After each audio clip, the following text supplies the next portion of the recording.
Screen එකේ ප්‍රශ්නයක් දැක්ක නේද? එහෙනම් මේ වීඩියෝ එක බලලා මේකට උත්තර ලියන්න. එතකොට නිර්වායු ශ්වසනයෙන් අහන ඕනම ප්‍රශ්නයකට උත්තර දෙන්න පුළුවන්. හරි. බලමු මොකද්ද ඉස්සෙල්ලාම නිර්වායු ශ්වසනය කියන්නේ කියලා. නිර්වායු ශ්වසනය කියන්නේ අණුක ඔක්සිජන් රහිත තත්ත්ව යටතේදී ග්ලූකෝස් අණුවක් අසම්පූර්ණව බිඳ හෙළලා ATP නිපදවීමේ ක්‍රියාවලියක්.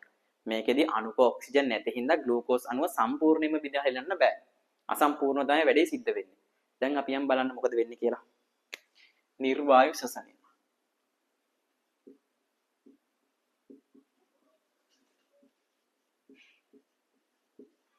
අපි මේකට තව ලස්සන නමක් කියනවා. ඉංග්‍රීසි වලින් කියනවා fermentation කියලා. නැත්නම් පැසීම. ඒක පැසීමට තමයි ලක් වෙන්නේ. හරි. මේකෙදි සුලභවම වෙන පැසීම් දෙකක් තියෙනවා. එකක් තමයි එතිල් මධ්‍යසාර පැසීම.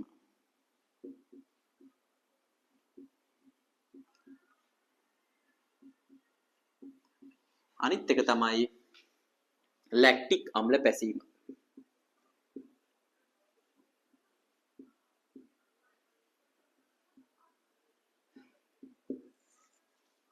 මේක වෙන්නේ ගොඩක් බැක්ටීරියා වල තමයි එතිල් මධ්‍යසාර පැසීම වෙන්නේ. අපිට බොහෝ බැක්ටීරියා කියන බොහෝ බැක්ටීරියා. ඊට අමතරව මේක ගොඩක්ම වෙන්නේ වැඩිපුරම වෙන්නේ ඊස්ට් සෛලවල. ප්‍රධානම වෙන්නේ ඊස්ට් සෛලවල. එතකොට ලැක්ටික් අම්ල පැසීම වැඩිපුර වෙන්නේ අර ලැක්ටික් අම්ල බැක්ටීරියාව කියලා ඉන්නේ. යෝගට් එහෙම හදන්නේ. ලැක්ටෝබැසිලස් කියලා. ලැක්ටික් අම්ල බැක්ටීරියා. මේක ඊට අමතරව ශාක සෛලවලත් වෙනවා. මේ ශාක සෛලවල නම් සයිටෝසෝලේ තමයි වෙන්නේ. හරි. දැන් අපි යම් මේක මොකද වෙන්නේ කියලා බලන්න. මේකෙදි ස්වායු සෛලීය ශ්වසනයේ වගේම ඒ විදිහටම කිසිම වෙනසක් නැතුව ග්ලයිකොලිසිය කියන පියවර ඒ විදිහටම සිද්ධ වෙනවා. ග්ලයිකොලිසිය.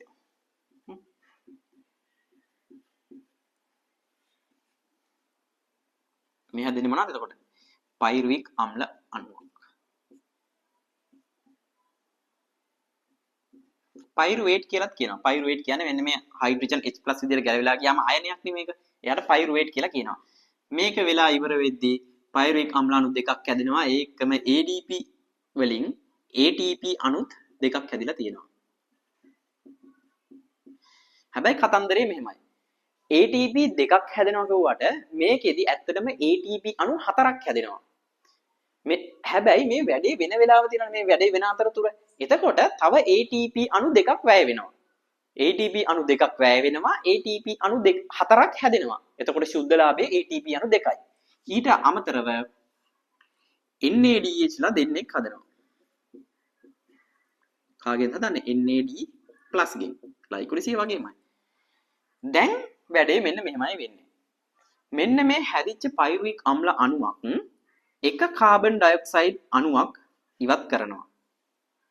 එක පයිරුවික් අම්ල අණුවක් එක කාබන් ඩයොක්සයිඩ් කෙනෙක් ඉවත් කරනවා. පයිරුවික් අම්ල අණු දෙන්නම කාබන් ඩයොක්සයිඩ් දෙන්නෙක් ඉවත් කරනවා. අපි මෙහෙම කාබන් ඩයොක්සයිඩ් අණුවක් ඉවත් වෙන එකට අපි කියනවා කාබොක්සිල් හරණයක් වෙනවා කියලා. එහෙනම් එතිල් මධ්‍යසාරයේදී කාබොක්සිල් හරණයකුත් වෙනවා. හරිද? එහෙනම් එතිල් මධ්‍යසාර පැසීමේදී කාබොක්සිල් හරණයකුත් වෙනවා. අපි මෙන්න මේ කාබන් ඩයොක්සයිඩ් අණුව මෙන්න මෙහෙම ඉවත් වුණා කියලා හිතමු. මෙන්න මේ කාබන් පරමාණුවයි මෙන්න මේ ඔක්සිජන් පරමාණු දෙකයි ගැලවිලා ගියාම නිකන් එහෙම හිතමු අපි නිකන්. එතන මේ හයිඩ්‍රජන් මෙතනින් සෙට් වෙනවා. අපි නිකන් හිතමු එහෙම. හරි ලේසි ඉගෙන ගන්න. එතකොට මෙයාලා දෙන්නෙක් පයුරික් අම්ල අණු දෙන්නෙක් කියතියනේ. මෙයාලා දෙන්නෙක් හැදෙනවා. මේ කවුද මේ? මෙයාට කියනවා අපි ඇසිටල්ඩිහයිඩ් කියලා. ඇසිටල්ඩිහයිඩ්. හරි. එහෙනම් කෙලින්ම ඇසිටල්ඩිහයිඩ් ඔක්සිහරණය වෙනවා කවුරු බවටද? මේ ඇල්ඩිහයිඩේ ඔක්සිහරණය වෙනවා. කවුරු බවටද? මෙන්න මෙයා. මෙයාට කියනවා අපි එතිල් මධ්‍යසාරය කියලා. එතිල් මධ්‍යසාරය. එහෙනම් එතිල් මධ්‍යසාර අණු කීයක් හැදෙන්න ඕනද? දෙකක් හැදෙන්න ඕන. දැන් මේ එක ඔක්සිහරණය වෙද්දි කවුරු හරි ඔක්සිකරණය වෙන්නත් එපයි. මෙන්න ඔක්සිකරණය වෙන එක්කෙනා. මේ NADH. NADH වලින් NAD+ කී දෙනෙක් මේ දෙන්නම වැය වෙනවා. මේ හැදිච්ච දෙන්නම වැය වෙනවා. එහෙනම් මේකෙදි ග්ලයිකොලිසිය හැදිච්ච NADH අර ස්වායු ශෛලී ශ්වසනය වගේ ආපහු ඔක්සිකරණය කරලා ATP හදන්න බෑ. එහෙනම් මේ NADH මෙන්න මෙතනදී ඔක්සිකරණය වෙලා ඇසිටල්ඩිහයිඩ් වලින් එතිල් මධ්‍යසාරය හදනවා. එතකොට එතනත් මෙතන වෙන්නේ ඔක්සිහරණයක්. මේක ඔක්සිකරණයක්. හරි. දැන් මේ හැදිච්ච ATP වලට මොකද වෙන්නේ? ඒක ඉතින් ඒගොල්ලන්ගේ දෛනික ශෛලී ක්‍රියාවලිය වලට ඕන වෙනවා ඉස්සරහට. ඒගොල්ලන්ගේ ශක්තිය ලබා ගන්න මෙන්න මේ ATP අණු දෙක ඕන වෙනවා. එතකොට බලමු එතිල් මධ්‍යසාර පැසීමේදී මොනවාද හැදුනේ? එතිල් මධ්‍යසාර අණු දෙකයි ATP අණු දෙකයි කාබන් ඩයොක්සයිඩ් අණු දෙකයි. එක ග්ලූකෝස් අණුවකට. ඔච්චරයි හැදුනේ. දැන් මේකෙදි මෙන්න මෙයා ඔක්සිකරණය වෙද්දී මෙන්න මේ හයිඩ්‍රජන් නිදහස් වෙනවනේ. ඇයි? මෙයාගේ NAD මෙහෙමනේ ඔක්සිකරණය වෙන්නේ. මෙයා NAD+ වෙද්දී H+ වෙලා මෙන්න මෙහෙමනේ යන්නේ. මෙන්න මේ H+ යන තැනක් තියෙන්න eBay. එයා වල්ල ගන්නවා මෙන්න මේ ඇසිටල්ඩිහයිඩ්. එහෙනම් එතිල් මධ්‍යසාර පැසීමේදී අවසාන හයිඩ්‍රජන් ප්‍රතිග්‍රාහකයා කවුද? අවසාන ප්‍රෝටෝන ප්‍රතිග්‍රාහකයා මෙන්න මෙයා. H+ කියන්නේ ප්‍රෝටෝන යන්නේ. අවසාන ප්‍රෝටෝන ප්‍රතිග්‍රාහකයා වෙන්නේ මේ ඇසිටල්ඩිහයිඩ්. එහෙනම් මෙහෙම ප්‍රකාශයක් තිබ්බොත් එහෙම එතිල් මධ්‍යසාර පැසීමේ අවසාන ප්‍රෝටෝන ප්‍රතිග්‍රාහකයා කාබනික අණුවක් වේ. හරිද වැරදිද? හරියටම හරි. මෙයා කාබනික අණුවක්. දැන් යන් ලැක්ටික් අම්ල පැසීමට මේකෙත් මේ වගේම ග්ලයිකොලිසිය සිද්ධ වෙනවා.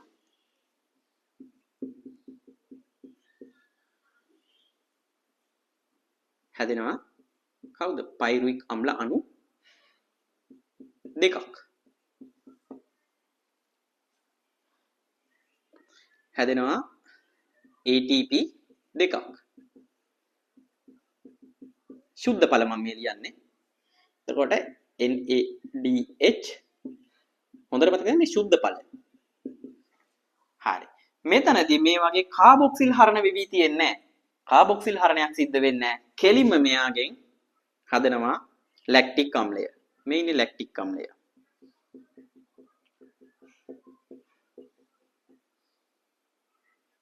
මේකද ලැක්ටික් අම්ල. කොට මේකෙදී පයිරුවේට් වලින් ලැක්ටික් අම්ලය හදද්දී මෙන්න මේ NADH වැය වෙනවා. මේ දෙන්නම වැය වෙනවා.